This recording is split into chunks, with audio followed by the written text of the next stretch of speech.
स्वागत है तमाम दर्शकों का SI91 न्यूज़ में। मैं आपका मेज़बान आबिद हुसैन इनामदार।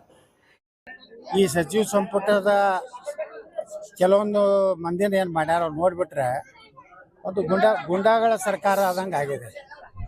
ಕಾಂಗ್ರೆಸ್ಸು ಗುಂಡಾಗಳಿಗೆ ಯಾರು ಪಕ್ಷ ವಿರುದ್ಧ ಕೆಲಸ ಮಾಡಿರ್ತಾರೋ ಅವ್ರಿಗೆ ಇವತ್ತು ಮಂತ್ರಿ ಮಾಡುವಂಥ ಕೆಲಸ ಮಾಡಿದ್ರು. ಅದಕ್ಕೆ ಈ ಸರ್ಕಾರ ಭಾಳ ದಿವಸ ಬಾಳೋದಿಲ್ಲ. ಯಾಕಂದ್ರೆ ಇಂಥ ಕೆಟ್ಟ ಸರ್ಕಾರ ಕನ್ನಡ ಪ್ರಮಾಣದ ತೋಲಕ್ಕೆ ಬರೋದಿಲ್ಲ, ಇಂಗ್ಲೀಷ್ನಾಗ ತೋತಾರೆ. ಸಂವಿಧಾನ ವಿರುದ್ಧವಾಗಿ ದೇವ್ರ ಹೆಸರು ಅದೇನು ಭಗವಂತನ ಹೆಸರು ಯಾವ ಸ್ಪೆಸಿಫಿಕ್ ಆಗಿ ಬರೀ ದೇವರು ಭಗವಂತತ್ತಿದೆ. ಅಂದರೆ ಒಟ್ಟಾರೆ ಈ ಒಂದು ಸುಮಾರು 60 ದಿವಸ ಆಯ್ತು ಕಾಣಿಸ್ತೈತೆ ಡಿ ಕೆ ಶಿವಕುಮಾರ್ ಅವರು ಮುಖ್ಯಮಂತ್ರಿಯಾಗಿ. 60 ದಿವಸದ ಒಂದು ದೊಡ್ಡ ಚಿಂತನ ಮಂಥನ ಮಾಡಿ ರಾಹುಲ್ ಗಾಂಧಿ ವಿದೇಶಕ್ಕೆ ಮಜಾ ಮಾಡ್ಲಿಕ್ಕೆ ಹೋಗಿದ್ದು, ಅವ್ರು ಬರುತ್ತನ ಕಾಯ್ದು ಇಷ್ಟು ಮಾಡಿನೂ ಸಹ ಇಂಥ ಕೆಟ್ಟ ಸಚಿವ ಸಂಪುಟ ಕರ್ನಾಟಕ ಕೊಟ್ಟಿದ್ದಾರೆ.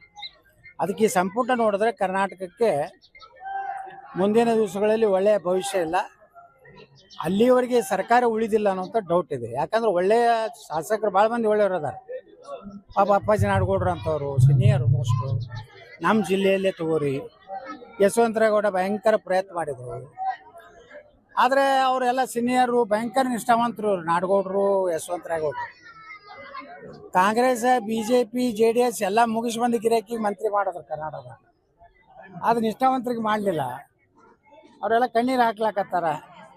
ಅನೇಕರು ಒಬ್ಬರು ಶಾಸಕರು ಹೇಳ್ಯಾರ ನಮ್ಗೆ ನಾಚಿಕೆ ಆಗ್ತೈತೆ ನಾವು ಕಾಂಗ್ರೆಸ್ ವರ್ಕರ್ ಅಂತೇಳಿ, ಯಾರು ನಮ್ಮ ಸಿರಾದ ಶಾಸಕರು. ಈ ರೀತಿ ಭಾಳ ದೊಡ್ಡ ಅಸಮಾಧಾನ ಇದೆ. ಈ ರಾಜೀನಾಮೆ ಪರ್ವ ಏನಿದೆ ಇದು ಕೇವಲ ಒಂದು ರೀತಿ ಒತ್ತಡ ತರುತ್ತಂತ್ರ. ಯಾರಿಗೂ ಧೈರ್ಯ ಇಲ್ಲ. ಅವ್ರಿಗೆ ಧೈರ್ಯ ಇದ್ದರೆ ರಾಜೀನಾಮೆ ಸ್ಪೀಕರ್ ಕೊಟ್ಟು ಸ್ವೀಕಾರ ಆದರೆ ನಿಜವಾದಂಥ ಅವರ ಪ್ರದರ್ಶನ. ಸುಮ್ಮನೆ ಹೈಕಮಾಂಡಿಗೆ ನಾಳೆ ಕರೀತಾರೆ. ಹೈಕಮಾಂಡ್ಗೆ ರಾಹುಲ್ ಗಾಂಧಿ ಫೋನ್ ಮಾಡಿದ್ರು, ಪ್ರಿಯಾಂಕಾ ವಡ್ರಾ ಫೋನ್ ಮಾಡಿದ್ರು, ಸೋನಿಯಾ ಗಾಂಧಿಯವರು ಇವತ್ತು ನನಗೆ ಎಲ್ಲ ಮುಂದಿನ ದಿವಸಗಳ ಒಳ್ಳೆಯ ದಿನ ಅಂತ ಹೇಳಿದ್ರು, ಅದಕ್ಕೆ ನಾವು ವಾಪಸ್ ತೊಗೊಂಡಿದ್ದು ಹೇಳುವಂಥ ಒಂದು ನಾಟಕೀಯ ರಾಜೀನಾಮೆ.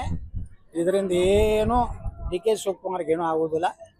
ಡಿ ಕೆ ಶಿವಕುಮಾರರ ಪತನ ಹೆಂಗೆ ಆಗ್ತದೆ ಅಂದರೆ, ಈಗೇನು ಮಂತ್ರಿಗಳು ಮಾಡ್ಯಾರ ಇವ್ರು ಗುಂಡಾಗಿರಿ ಇವರ ಒಂದು ಇದು ಹೆಚ್ಚಾಗಿ ತಾನೇ ಪತನ ಆಗ್ತದೆ. ದಾವಣಗೆರೆಯಲ್ಲಿ ಯಾರು ಕಾಂಗ್ರೆಸ್ ಸೋಲಿಸಲಿಕ್ಕೆ ಪ್ರಯತ್ನ ಮಾಡಿದ್ರು, ಜಮೀರ್ ಅಹಮದ್ ಅವರಿಗೇನೆ ಸೂಚನೆ ಮಾಡಿದ್ರು. ಹೌದು, ಕಾಂಗ್ರೆಸ್ ನೋಡ್ರಿ ಎಲ್ಲ ಕಡೆ ಇವ್ರು ಯಾರು ದಾವಣಗೆರೆ ಸೋಲಿಸ್ಬೇಕಂತ ಹೇಳಿ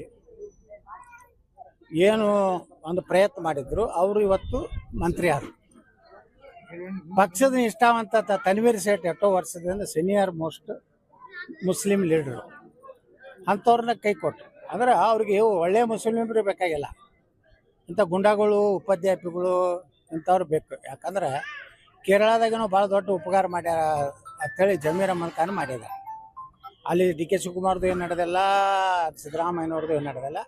ಒಂದು ರೀತಿ ಸಿದ್ದರಾಮಯ್ಯನವ್ರಿಗೆ ಇದು ಒಂದು ಅಪಮಾನ ಮಾಡುವಂಥ ಒಂದು ವ್ಯವಸ್ಥೆ ಕಾಂಗ್ರೆಸ್ ಮಾಡಿದೆ.